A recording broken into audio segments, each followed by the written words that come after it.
usiangamie kwa dhambi zetu. Yosefu mtakatifu, lilinde kanisa letu takatifu, liombee lisiangamie kwa dhambi zetu. Simamia kupigania Baba mlinzi wetu mwema, liongoze na ulilinde Yosefu mwenye haki. Simamia kupigania Baba mlinzi wetu mwema, liongoze na ulilinde Yosefu mwenye haki.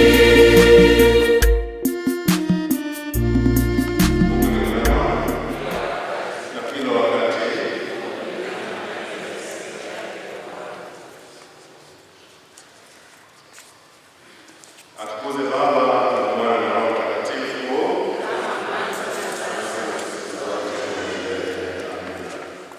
Basi kwa majina inaitwa Isaya Omondi Seda. Isaya Omondi Seda kutoka sehemu za Nyanza, lakini mara nyingi nakaa sehemu za Nairobi. Parokia moja inaitwa St. Mary Mwaka nakuja Mombasa moja kuendeleza ujumbe wa Divine Mercy pamoja na sala nyinginezo kama the devotions of St. Joseph, Our Lady of Sorrows, and Thank You Jesus Rosary. Mungu ni mwema.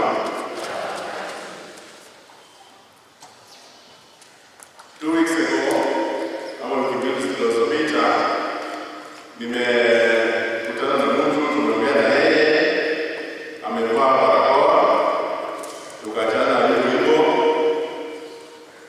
A week later, nilikutana na mtu, sisi kama ndio yeye, sasa hapa na barakoa. Mungu ni mwema.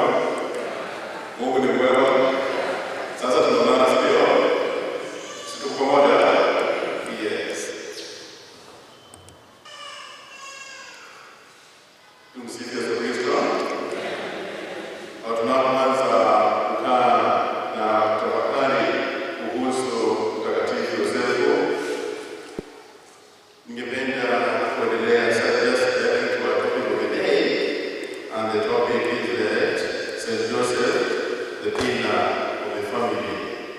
St. Joseph, the pillar of the family.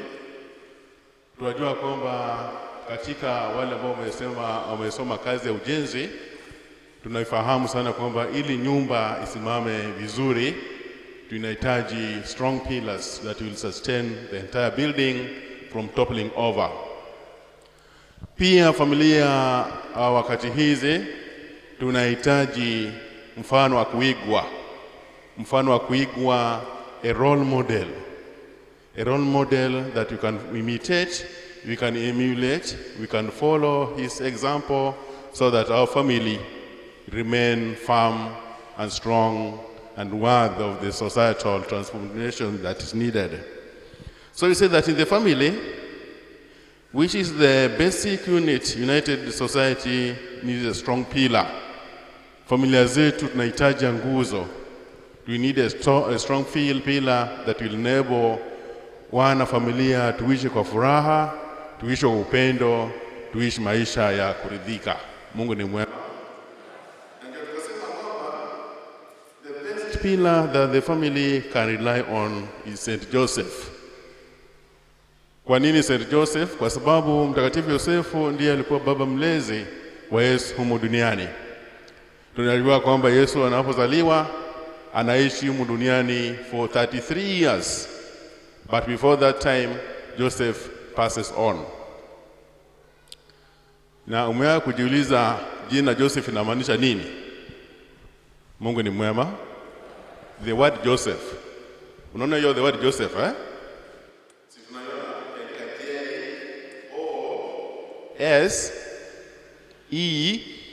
J-O-S-E-P-H. Mungu ni mwema. So the word J, in the word Joseph, the word J inasimamia just. Inasimamia nini? Just kumaanisha haki kwa Kiswahili. Mungu ni mwema. Alafu tuko na which O inamaanisha obedient ama utifu kwa Kiswahili. Mungu ni mwema. Alafu tuko na the word S. S inamaanisha silent. Hatumsikii sana Yusufu katika Biblia, maandiko matakatifu akiongea sana, but there's no name that has been used to name various institutions, ama ile jina ambayo imetumika sana kutaja watu ama kutaja maeneo kuliko jina Joseph. So the word S means silent. Alafu tuko na the word E.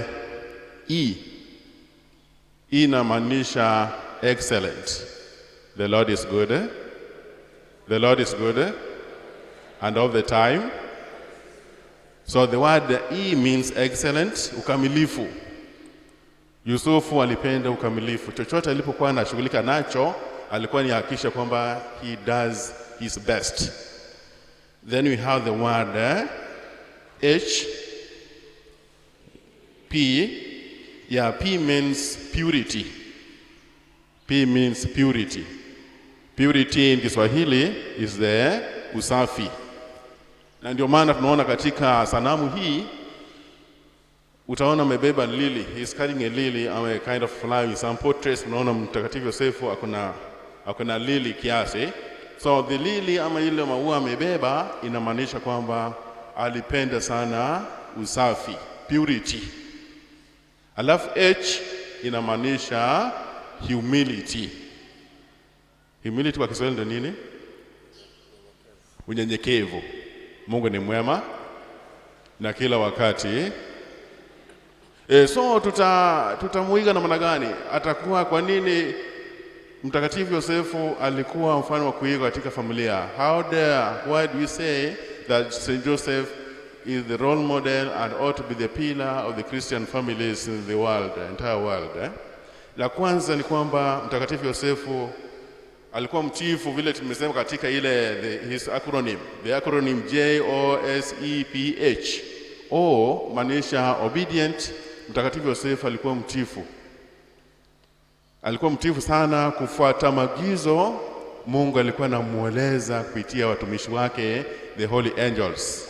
Mungu ni mwema. That's why when you read that to the voice of God, St. Joseph was very obedient to the voice of God and all directives given through the angel. For example, in Matthew chapter 2, verses 13 to 15. Matthew chapter 2, verse 13 to 15. Again, 19 to 23. You will see the way St. Joseph was very obedient. When the angels was giving a directive that he ought to pick the baby child and the mother and they ought to be rushing for Misri, he did not hesitate. Hakupoteza muda, bali alikuwa mtiifu, alikafuata sauti ya malaika. Na kwa sababu kufuata hiyo sauti ya malaika, aliweza kumwokoa mtoto Yesu. Mungu ni mwema. Pamoja na hayo, ukisoma that obedience in our families is also very important. Tunamuiga Mtakatifu Yosefu kama nguzo familia zetu kwa njia ya kuwa na utiifu. Why? Because obedience brings us a lot of blessings in our family life. Wherever we are, if at all you ought to be called somebody, lazima uwe na the virtue of obedience. We say that due to this, the family was safe. Kwa sababu Mtakatifu Yosefu aliongozwa na alifuata maagizo alipokuwa anapewa na Mungu kupitia malaika, Mtakatifu Yosefu alikuwa pamoja na Yesu na Maria walikuwa salama. The Lord is good. So inatuambia kwamba hata na sisi katika mafamilia zetu, iwe ni baba, iwe ni mama, iwe ni mtoto, tunapokuwa watiifu kwa kila mmoja wetu, tutahisi baraka zake Mwenyezi Mungu. Mtakatifu Yosefu pia alikuwa very silent. When you read Matthew chapter 1 verses 18 to 21, Matthew chapter 1 verse 18 to 21. Ukisoma hiyo scriptural reference utagundua kwamba wakati anapogundua kwamba Maria ni mjamzito, hakutangazia kila mtu, bali alijirudia, akareflect, akatafakari, akaamua kumwacha Maria polepole bila kumwaibisha. The Lord is good. Wengi wetu kuvumilia katika familia zetu imekuwa shida. Hapo ndio tunamwalika Mtakatifu Yosefu. Tunamwalika Mtakatifu Yosefu aje tusaidie, tuombee tuweze kuwa na uvumilivu wakati tunapogundua kuna mwenzetu ana udhaifu fulani. Mungu ni mwema. Ya kwamba Saint Joseph, we ought to be taking our time and think before acting and bear with one another's weakness. Blessed Thomas the Kempis anasema hivi, that bear with one another. Bear with one another because you too, you have a weakness that the other person is bearing up with. Kila mmoja, hakuna aliye mkamilifu. Naona Mtakatifu Yosefu anamvumilia Bikira Maria bila kumwaibisha. Mungu ni mwema. So tunakumbushwa jioni hii leo, tunapoendelea kutafakari maisha Mtakatifu Yosefu, the virtue of silence. Hangependa kumwaibisha mama yetu Bikira Maria, bali alikuwa amepanga kumwacha kisirisiri. Nasi pia katika familia zetu tumuige Mtakatifu Yosefu, that we may be able to bear and be patient with one another in our Christian families. Mungu ni mwema. Lingine ni kwamba tunamuiga kupitia kufanya the best we can to be excellent in whatever we do. Mtakatifu Yosefu alikuwa mkamilifu. Just imagine Yesu mwana wa Mungu anajinyenyekeza, anakaa chini ya ulinzi Mtakatifu Yosefu.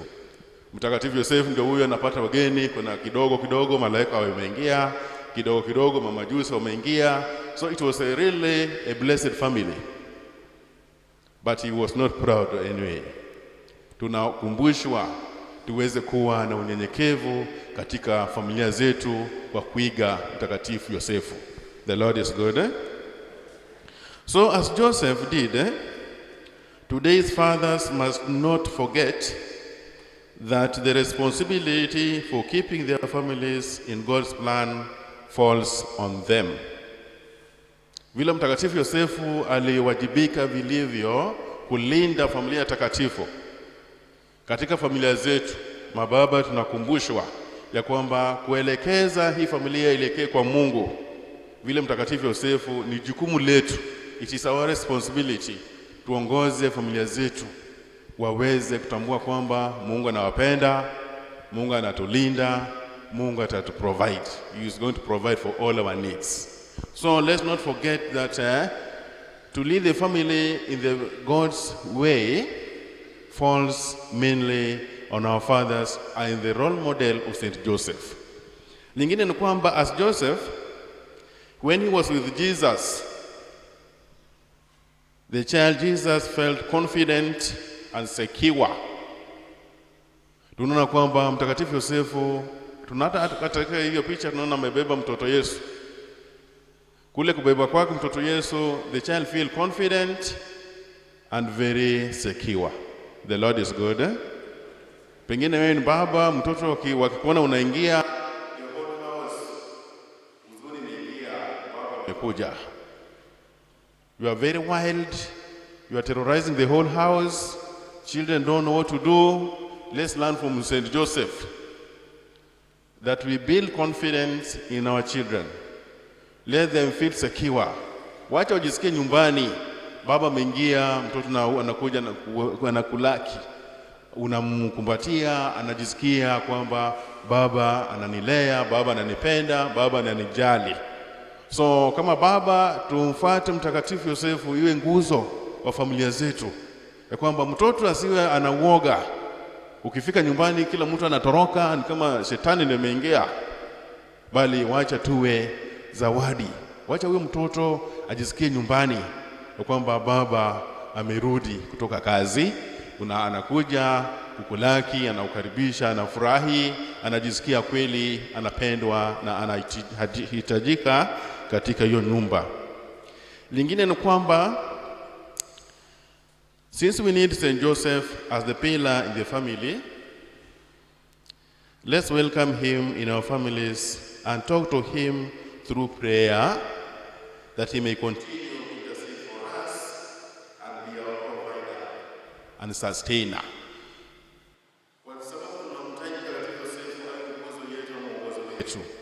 Wacha tuwe na ile tabia ya kumwongelesha kwa njia ya sala.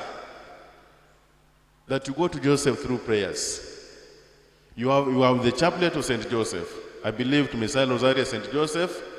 Kila mmoja wetu ni wakati ambao tunaamsha hiyo ibada kwa Mtakatifu Yosefu. That let's welcome him and let him stay with us and be in a habit of communicating to St. Joseph, to say, go to Joseph, whatever need you may need, that we go and request St. Joseph to intercede for us. The Holy Family didn't lack anything.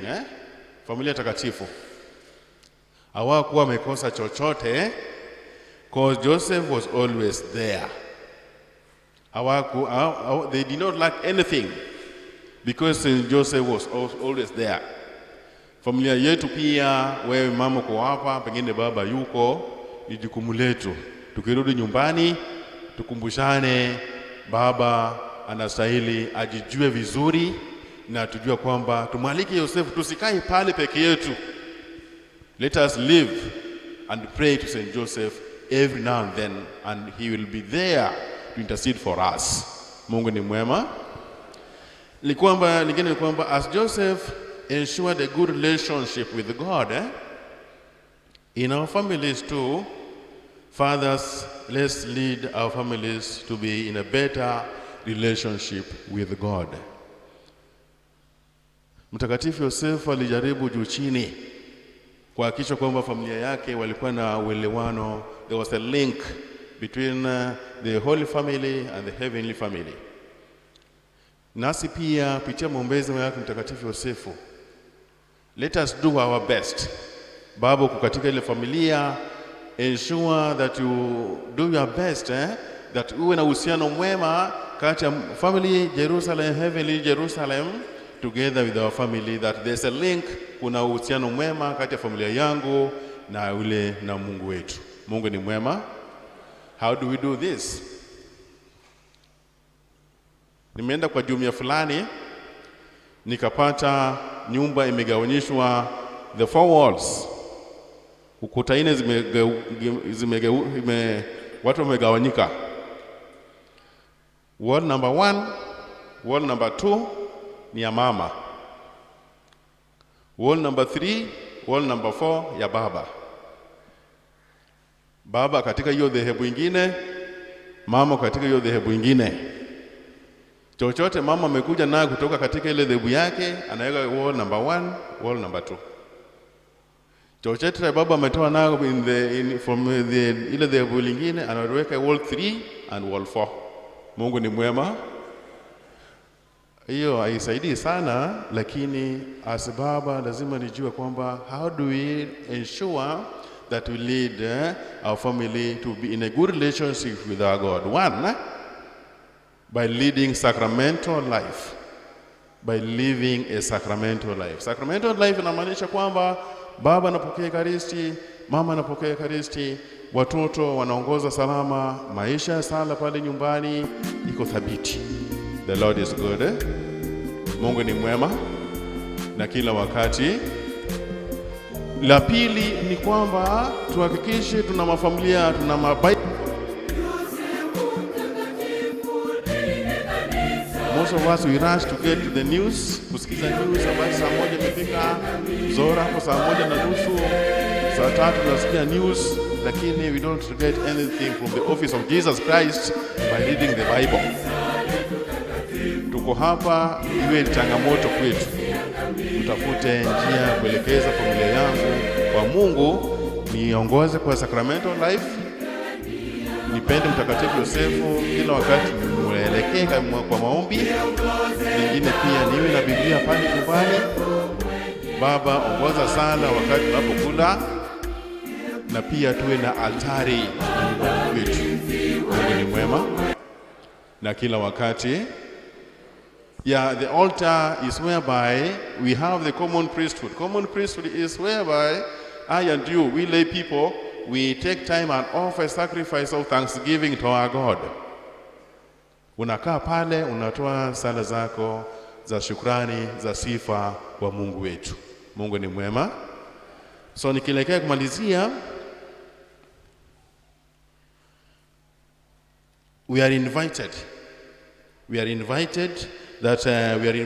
always to go to St. Joseph, because it's the pillar of the family. And how do you go to St. Joseph? By praying the chaplet of St. Joseph every day of our life. Mungu ni mwema. So tunakumbusha kwamba as a assignment ambao naona muda imeisha, assignment ambao tungependa kupeana as we go home. Assignment ya kwanza ni tuende tusali chaplet of the divine mass, chaplet of the divine mass people, but we also have the chaplet of St. Joseph. The Lord is good. Tunajua throughout the week, each day is consecrated to a certain devotion. We have Monday, the day of the Holy Spirit. We have Tuesday, day of the Holy Angels. We have Wednesday, day of St. Joseph. We have Thursday, we meditate on the Holy Eucharist. We have Friday, we meditate on the suffering of Jesus.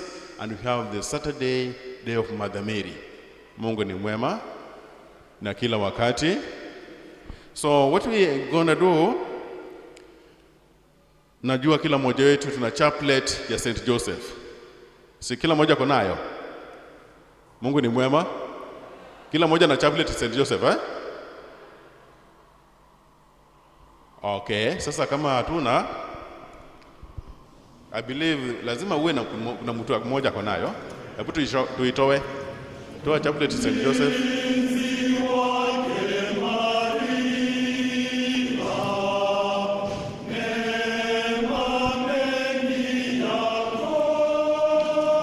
But we have over here tuna chaplet to St. Joseph, ili as we discuss about St. Joseph isiwe tu tunaongea tu atakapoondoka hapa akielekea Kiembeni tumemwaga na hivyo ndio imeisha. It has to continue. So this is the chaplet to St. Joseph. Kila mtu akona ndio. Mungu ni mwema na kila wakati. Wana Yusufu wako around, eh? Na sisi hapa simchukue. Sawa. So inasaliwa kwa njia.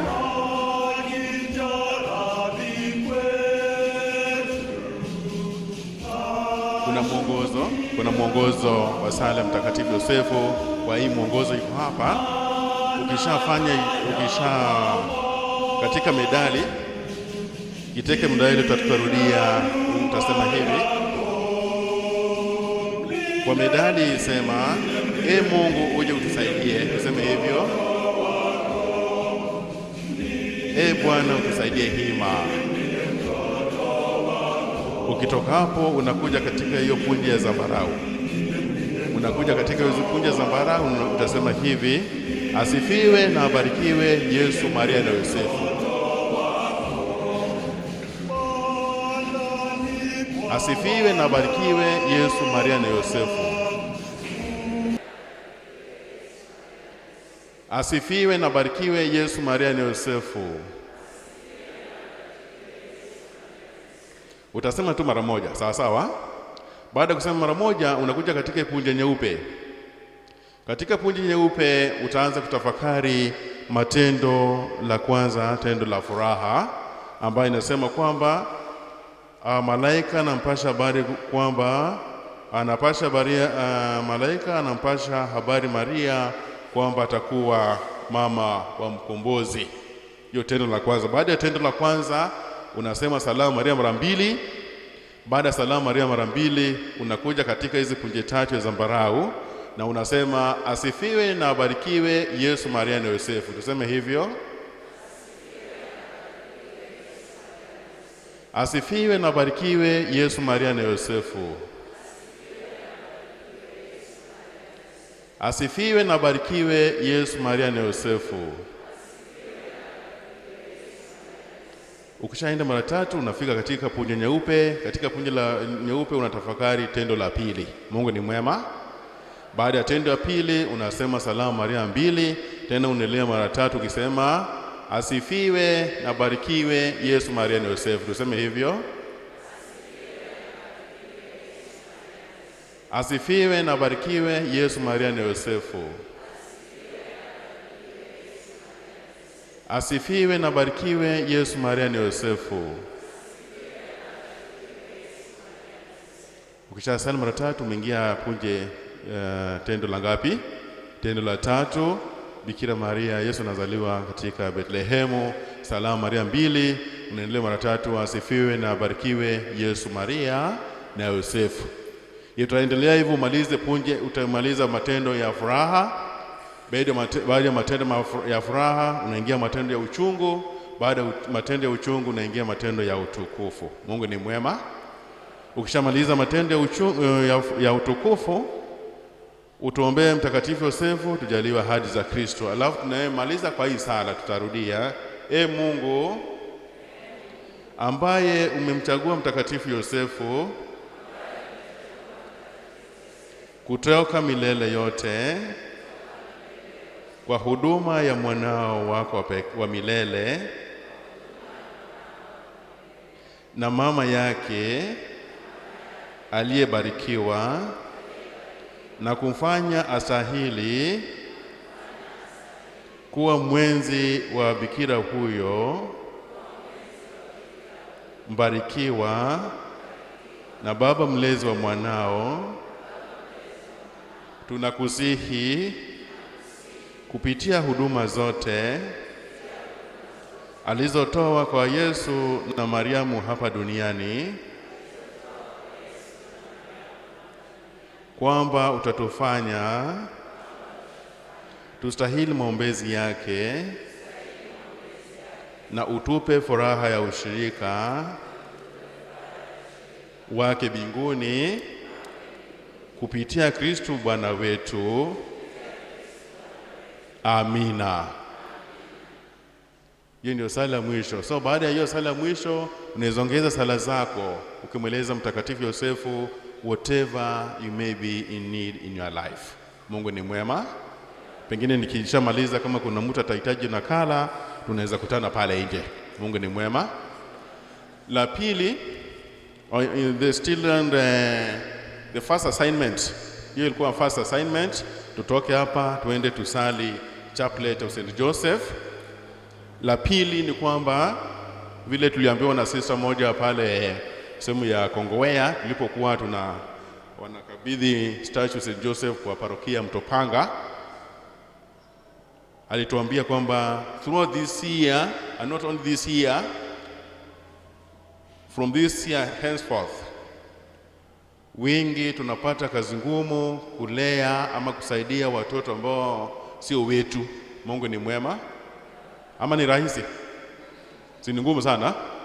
So the assistance, the assignment ambao napeana huu mwaka in honor of St. Joseph ambaye alimlea mtoto Yesu bila kutarajia chochote. Mimi na wewe tuko hapa. Take this as a challenge. Assist a child that is not of your own in order to carry on with the spirit of St. Joseph, selfless love. Mungu ni mwema.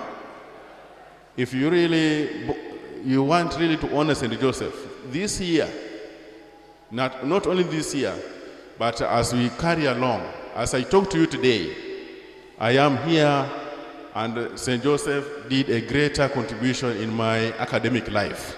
Mungu ni mwema. So chukua nafasi yako, weka novena St. Joseph. You can get a statue of St. Joseph, the smallest statue, pamoja na statue ya mama yetu Bikira Maria, pamoja na msalaba. Uwe na altari yako pale, weka hiyo statue pale, fanya novena. There are sisters who did this. Wanahitaji kujenga kitchen na wana pesa ya kutosha. Wakafanya quotation yote, na baada ya kufanya quotation wakapata hii pesa ndio inahitajika, wakatengeneza note 50,000. St. Joseph help us get 50,000. Wakatengeneza tu in a very crazy way, wakamfungia kwa shingo ya Joseph, Mtakatifu Yosefu. Mungu ni mwema. Walipofanya upande wao, mwishowe Mtakatifu Yosefu aliwa boost na wakapata ile pesa. Tumsifu Yesu Kristo. So you are sick, you go to Joseph. You want any assistance in your life, go to Joseph. Have a novena to St. Joseph, since that St. Joseph may continue to be a blessing and a pillar to our families. The Lord is good and all the time. Nimeshukuru sana kwa nanyi, na kwa muda huu tunaachia hapo, lakini kabla tujaacha, hii lazima tufanye pia. Somebody is panting for oxygen in the hospital, one of the hospital in the country, and me and you are breathing well. The Lord is good. What should I do? Ni kumshukuru Mungu. Kumshukuru nani? Kumshukuru nani? Shika rosari yako. Umeshika rosari?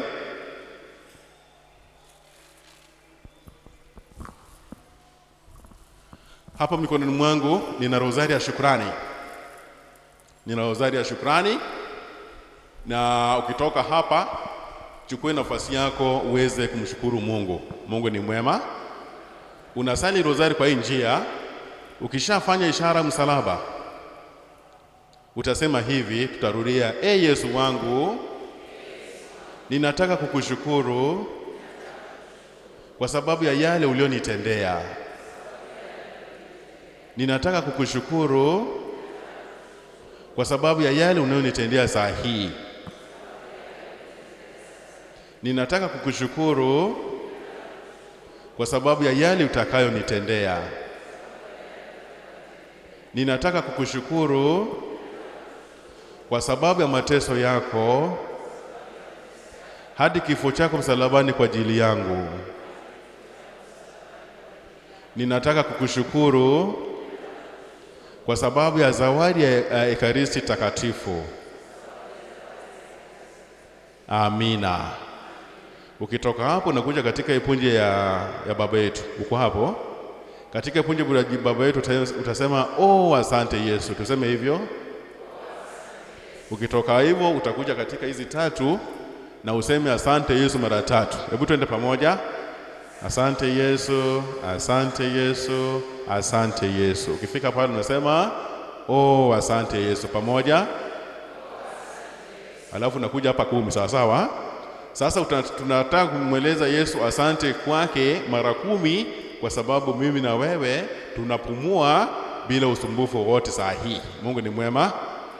So funga macho yako, mshukuru Yesu ukisema asante Yesu mara 10. Twende pamoja. Asante Yesu, asante Yesu, asante Yesu, asante Yesu, asante Yesu, asante Yesu, asante Yesu, asante Yesu, asante Yesu, asante Yesu. Asante Yesu. Mungu ni mwema. Utazunguka hiyo rosari hadi umalize. Ukisema hiyo rosari mara 1, utakuwa umesema asante Yesu mara 200. Mungu ni mwema. Na Yesu anataka isaliwe mara ngapi? Mara 5. Sasa 5 mara 200 inakupatia 1000 ngapi? 1000. Mungu ni mwema. Tumeenda haraka, bado tunaweza tenga nafasi tuweze kuendelea kuhamasishana kuhusu rosari ya shukrani, rosari ya divine mercy, rosari ya St. Joseph na all those other devotions. Mungu ni mwema. So we go back home with this anthem. Do something new in my life. Tuseme hivyo. Do something new in my life. I cannot do without you. Do something new in my life. I cannot do without you. Tunaimba hivi. Do something new in my life. Sema hivyo.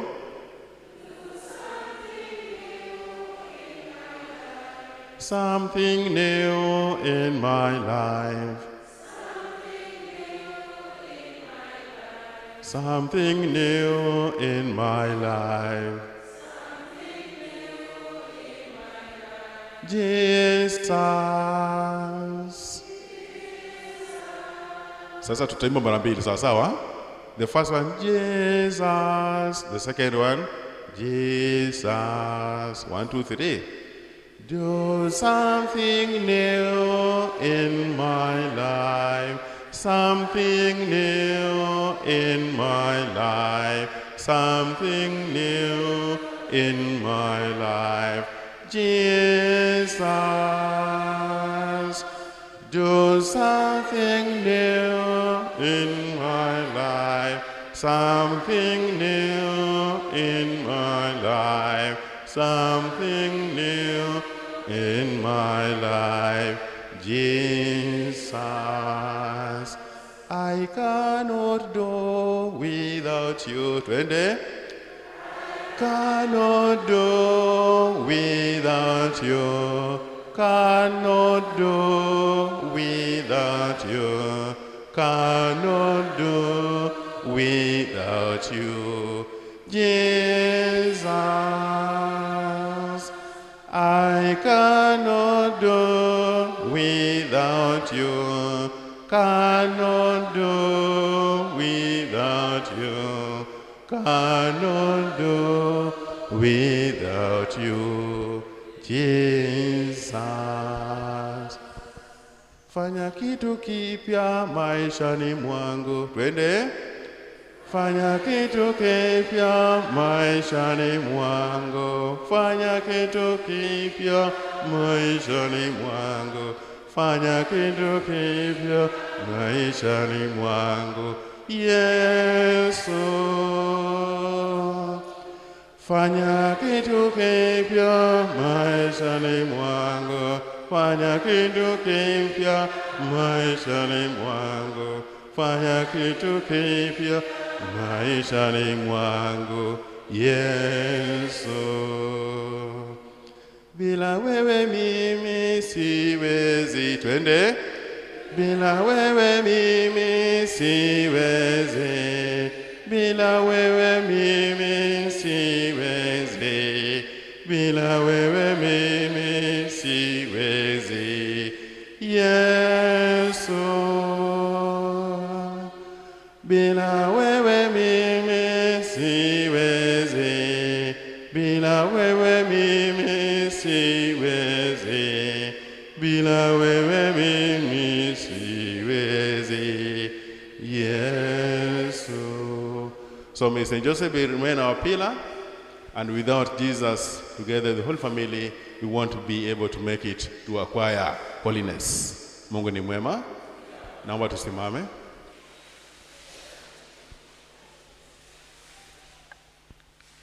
Tumepokea Ekaristi. Yesu katika Ekaristi. We call upon him that he may do something new in my life. Families is going through difficult moments.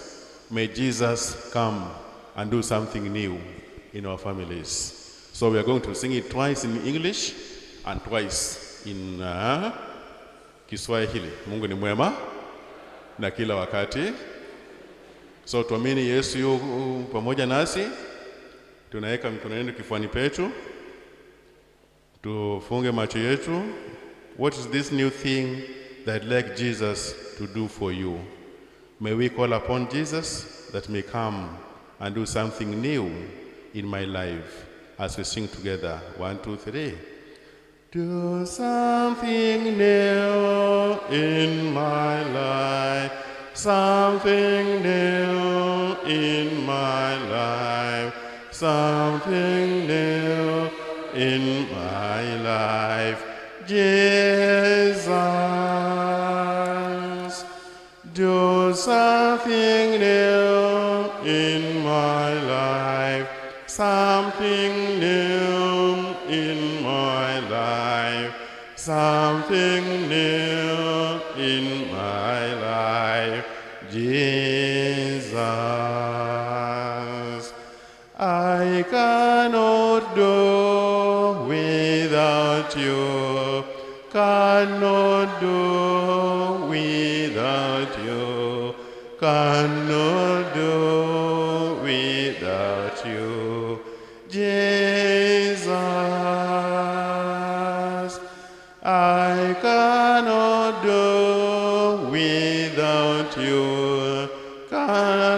cannot do without you, cannot do without you, Jesus. Fanya kitu kipya maishani mwangu, fanya kitu kipya maishani mwangu, fanya kitu kipya maishani mwangu, Yesu. Fanya kitu kipya maishani mwangu, fanya kitu kipya maishani mwangu, fanya kitu kipya maishani mwangu, Yesu.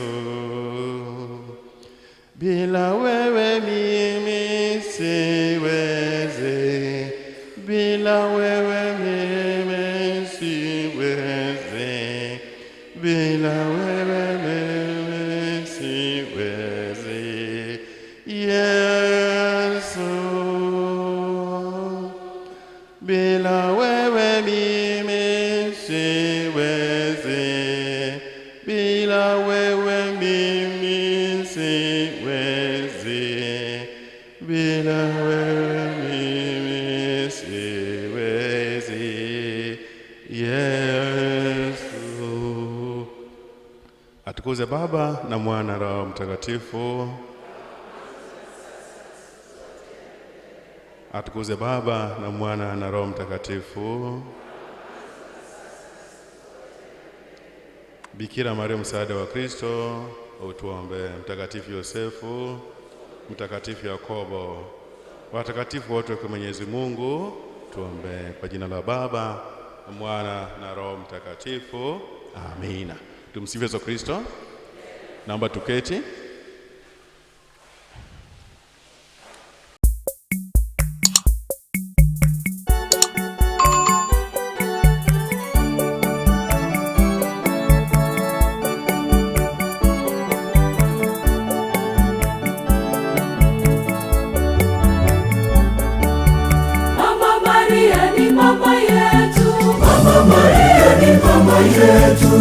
Kwa sababu ameunganika na Yesu mwanae katika kutukomboa. Mama Maria ni mama yetu, Mama Maria ni mama yetu, kwa sababu ameunganika na Yesu mwanae katika kutukomboa.